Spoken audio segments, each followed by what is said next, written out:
Universal basic income is the idea of giving everyone a lump sum of cash, no questions asked. For us, it's really about reconceptualizing how we think about what it means to be human. Support for this fringe idea had been growing in recent years, and then everything changed. The coronavirus is the biggest threat this country has faced for decades. Worst GDP for 300 years. That's the breaking news from the Bank of England. These are tough times, and there will be more to come. Thousands of people lost their jobs as the economy crashed because of the coronavirus pandemic, and support for a basic income increased. That it is an idea that's time has come. More than 100 UK MPs have called for a recovery basic income to help people in this crisis. I don't think universal basic income is the right response to this. So, could this actually work?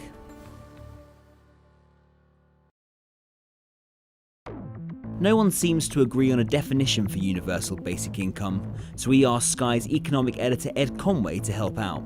So universal basic income is, well, the clue is in the name. Essentially, everyone in the country, universal, would get a payment, a basic income paid by the government. It might not be very much, but the idea is that could give you a certain standard of living, and if you need to work, you can, but you don't necessarily have to. And there are various different conceptions about how it will work. Some people think that it goes on top of your existing system of benefits. Other people think that it's a brand new thing. You throw out everything at the moment and you have this simple universal basic income paid to everyone. It is a radical idea, and one that economists have often dismissed as unrealistic, too expensive, and a distraction from actually improving our system. It is conveyed as though it's a silver bullet that will answer all our problems, and we don't really believe in silver bullets. We need more policy measures than just one to tackle issues like unemployment and poverty and inequality. The virus tanked the global economy. The UK went into recession, with millions claiming universal credit over the summer. Chancellor, how are you planning to pay for all of this? The government has spent billions trying to support people affected by the crisis on things like furlough, the self-employment income support scheme, and the job retention scheme. But some people think that a form of basic income is a better way of helping in the long term. I mean, in essence, what's going to happen is that people are going to be short of income over the course of this crisis. And we need to make sure that we can inject spending into the economy. And so therefore the reason to have a recovery basic income is to make sure that it becomes easy for people to participate in economic activity, quite simply to make sure that people have the money in their pocket in order to pay for the essentials. This wouldn't be the first time people turn to a basic income in a time of crisis. In 2012, the city of Stockton filed for bankruptcy. At the time, it was the largest city in US history to do this. And while it started to bounce back, it's still struggling. So, they tried something different.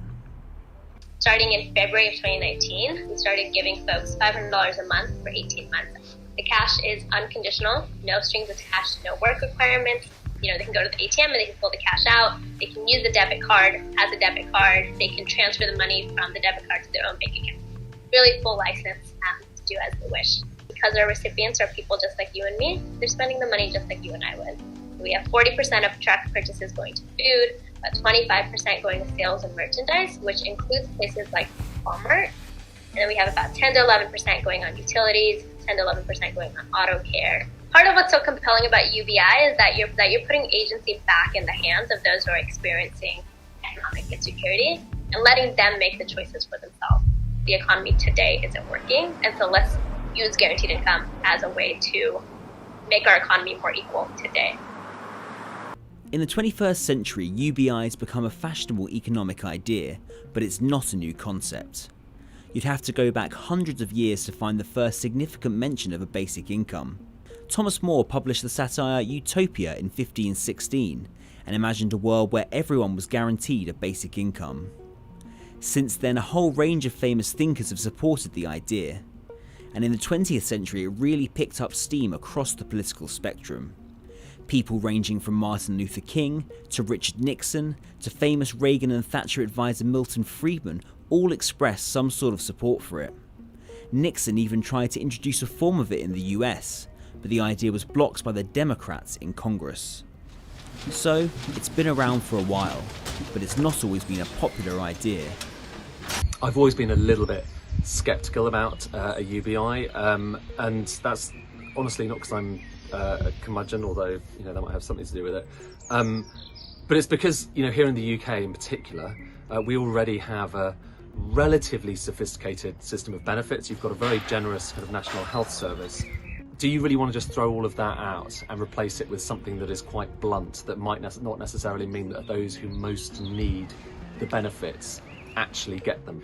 Are they going to get less support in the future? And if not, if everyone else is going to get a universal basic income, that's just going to be horrendously expensive. And bear in mind, we're the people who will have to pay for this in the future, whether through higher taxes or inflation. If a basic income was introduced in a country like the UK, the biggest problem would be the cost. Italian bank Unicredit have estimated that a basic income could cost the UK at least £150 billion a year. If you look at work that's been done by the International Labour Office, they have looked at different schemes and proposals for UBI and have come to the conclusion that it will cost between 20 and 30% of GDP. And that is, I think, a fairly definitive conclusion about whether or not UBI is affordable. But despite these criticisms, Stockton isn't the only place to turn to a basic income to solve its problems.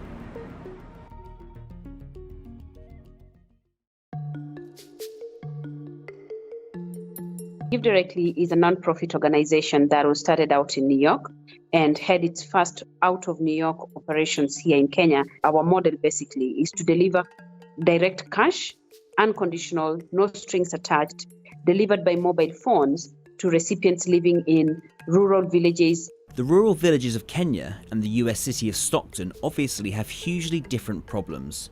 The places Give Directly work in have households who are living on under $1 a day.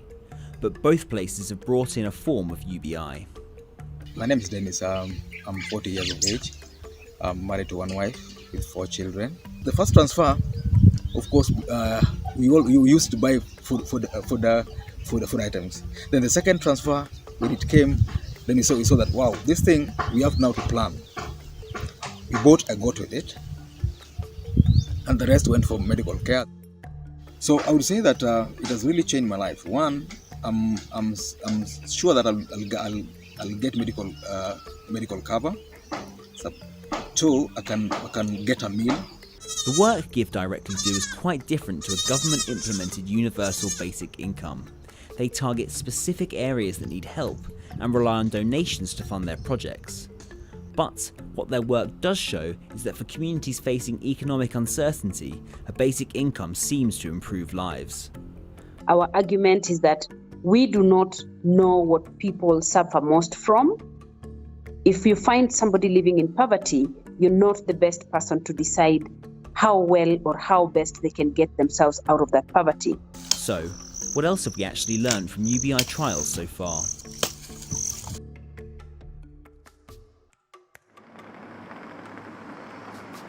Giving them unconditional money once a month gives them security, empowers them, and they feel themselves in many ways better.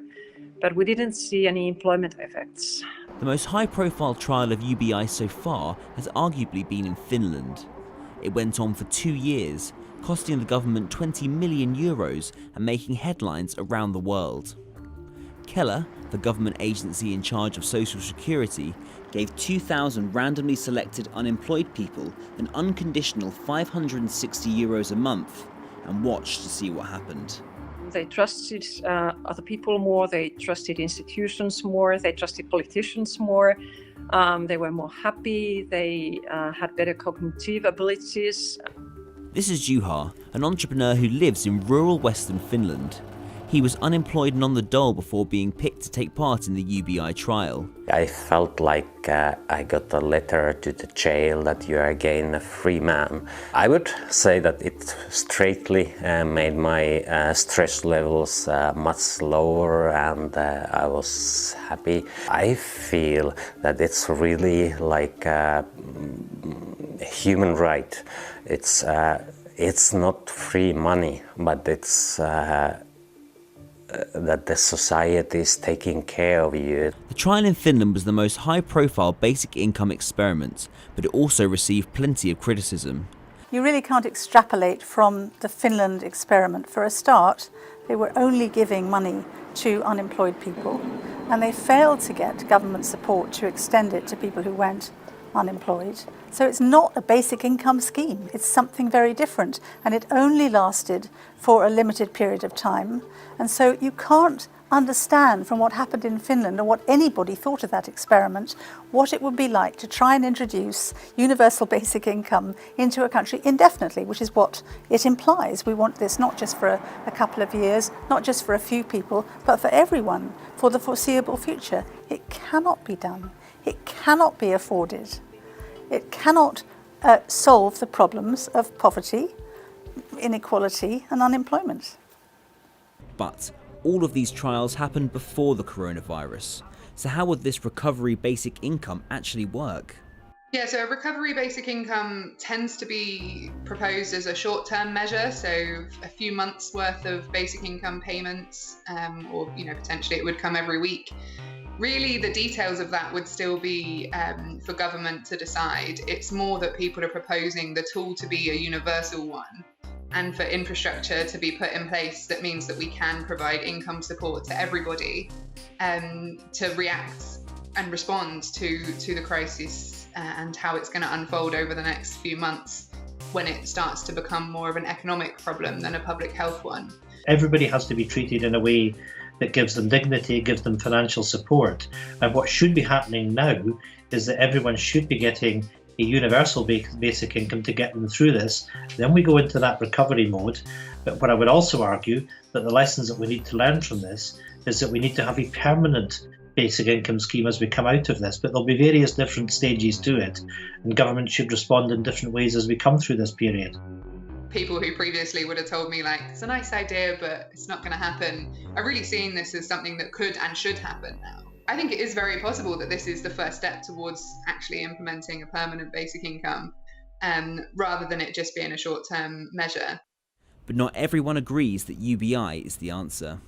I think that in a time of crisis that we see an increased interest in something like the basic income because of the way that we describe our society. And we describe it as something that is about individuals using money to gain their independence for themselves. And in doing so, and not being reliant on their community and society, they're sort of doing their national duty.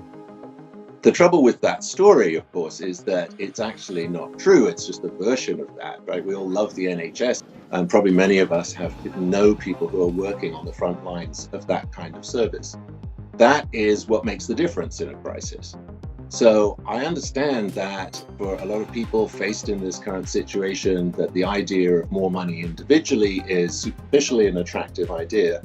It's not what's going to make the difference in our ability to handle either this crisis or the social care crisis that is still pending ahead of us, or indeed adaptation to the climate crisis. It's an individualist, monetized solution to a very complicated problem. You can't solve the problems that we're all concerned with just by giving people money. Money is an abstract concept, but human lives aren't. So the human expense of not having a system that allows everyone to live with dignity, I think massively outweighs the expense of paying for a system that eradicates those problems. Supporters of universal basic income say it can solve a lot of things. Some say it can help people recover after the coronavirus pandemic economic crash. Others say it can address poverty and inequality. Some even believe it offers a solution to the rise of automation, guaranteeing an income and a livelihood for people who lose their jobs to the machines. But is UBI really the answer to all these problems? I don't think anybody really wants to be paid to sit at home. And so what we actually need in this situation is a way of helping people create secure livelihoods for themselves. It's a concept that has many legitimate problems. But most people would agree that something has to be done to help people recover after the pandemic. And the universal basic income is an idea that has captured the imaginations of vastly different communities and governments, and it doesn't seem to be going away. People who doubt what it can do, just need to get closer to the people who actually received the benefits so that they can listen to what actually basic income does to transform people's lives. Because you're human, because you're here, you get this income floor so that you're not struggling. And so for us, it's really about reconceptualizing how we think about what it means to be human. Not a question that we can't afford to do it. The issue is we can't afford not to do it.